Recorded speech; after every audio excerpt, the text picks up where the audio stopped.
Hello investor. आज हम इस वीडियो में ये देखेंगे कि इन्वेस्टर किस तरीके से बीएसई स्टार एमएफ में अपना 10 लाख का मैंडेट रजिस्ट्रेशन कर सकते हैं।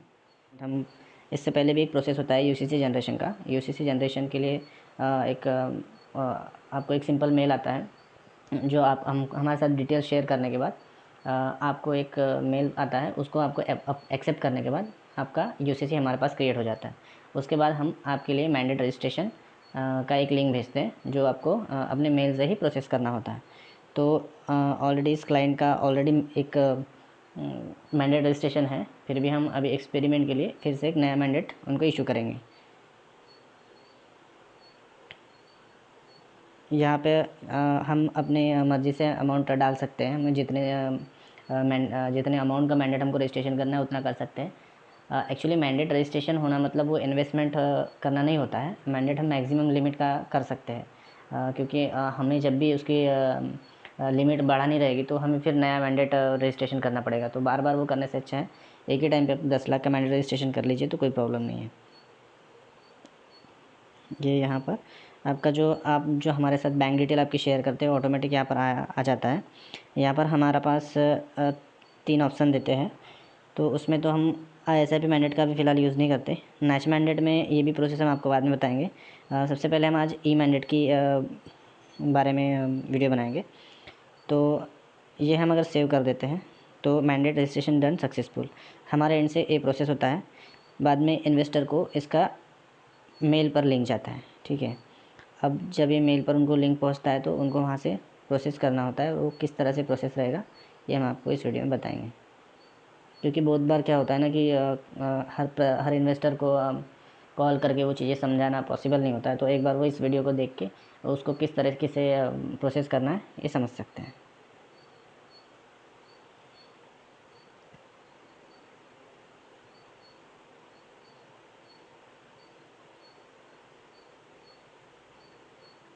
दो से 3 मिनट में वो मेल हमें आ जाता है।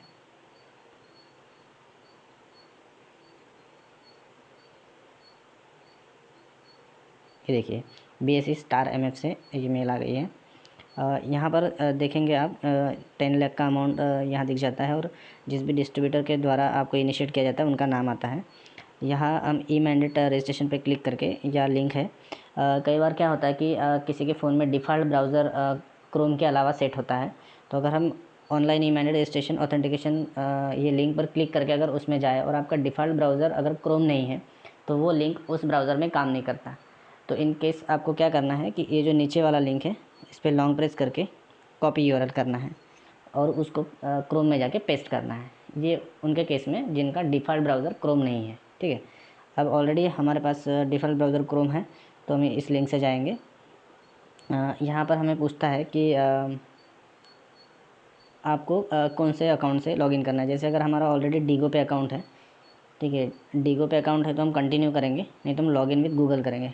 मैं सबको सजेस्ट करूँगा कि लॉगिन विद गूगल ही करिए, क्योंकि आपका अकाउंट तो उसमें होगा नहीं। अभी जैसे मैंने पहले भी इस मेल से ऑलरेडी रजिस्ट्रेशन किया हुआ है तो मुझे ओटीपी नहीं मांगा है। तो अगर आप पहली बार करेंगे तो आपके मेल पे ओटीपी आएगा। अभी सेम इसी एप्लीकेशन जीमेल एप्लीकेशन में ही ये प्रोसेस हो रहा है, मतलब क्रोम पे भी लेके नहीं गया।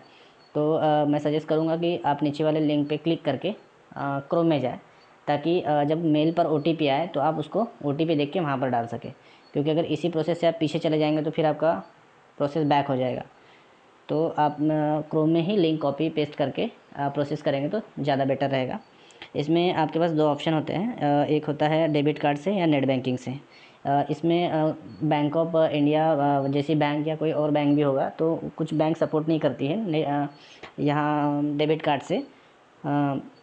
तो उनको फिर नेच मैंडेट यानी ऑफलाइन मैंडेट की तरह से प्रोसेस करना होता है। उसके लिए 25 से 30 दिन का टाइम लगता है, जो कि आपका ऑनलाइन मैंडेट ये 7 दिन में ही एक्टिवेट हो जाता है। यानी 7 दिन के बाद ही आप तुरंत उसमें आप ट्रांजेक्शन एग्जीक्यूट कर सकते हैं। तो हम नेट बैंकिंग से भी कर सकते हैं, डेबिट कार्ड से भी कर सकते हैं। तो हम डेबिट कार्ड का ऑप्शन सेलेक्ट करेंगे, फिर हम सबमिट पे क्लिक कर देंगे। तो आपको जो गवर्नमेंट का साइट है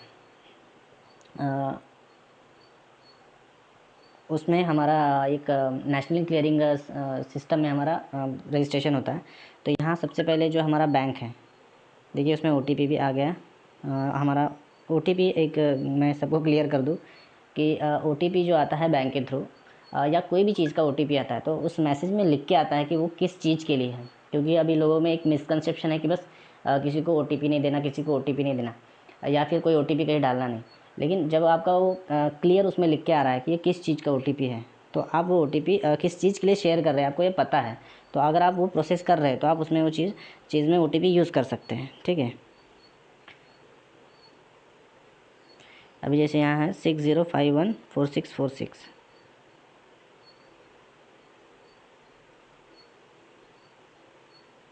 सिक्स ज़ीरो फाइव वन 4646, ये हमने OTP डाल दिया है।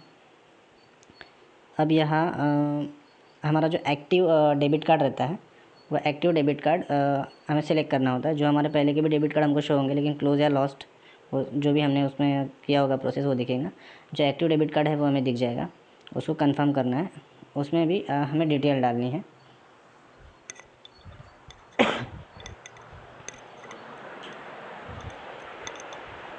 जस्ट कि मैं अपना ATM निकाल के इसमें डिटेल डालूँगा।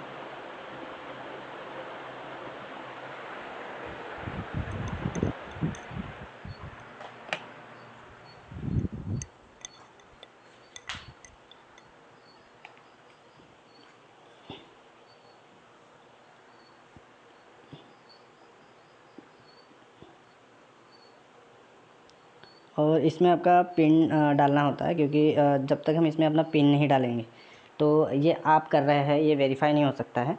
तो आपका पिन डालना बहुत ज़रूरी है। और इसमें आप जैसे जो आपका कार्ड पे नेम प्रिंट है उस हिसाब से आपको यहाँ नाम लिखना है।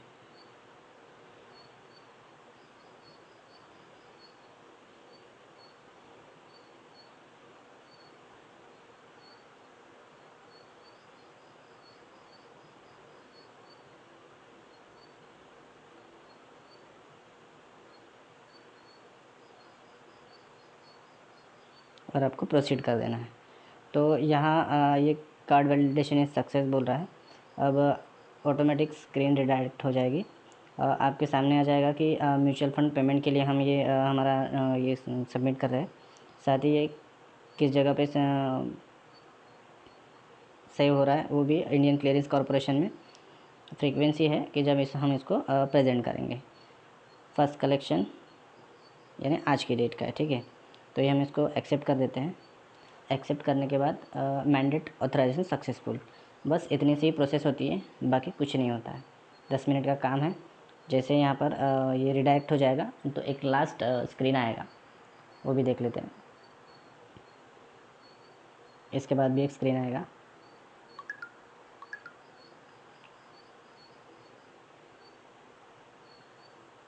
जी, ये स्क्रीन आ गया है और इसमें लिख के आ गया कि ऑथेंटिकेशन सक्सेस, और आपका ये ई-एनएच मैंडेट आपके पास ये इशू हो जाता है। और आपका जो ये मैंडेट आईडी है जो हमने शुरुआत में एप्लीकेशन में हमारे थ्रू जनरेट हुआ था वही मैंडेट आईडी यहाँ पर रहता है। तो ये मैंडेट आईडी आपका 10 लाख का एक्टिवेट 7 दिन में हो जाता है और आप 10 लाख तक के डेली ट्रांजेक्शन इस मैंडेट के थ्रू कर सकते हैं।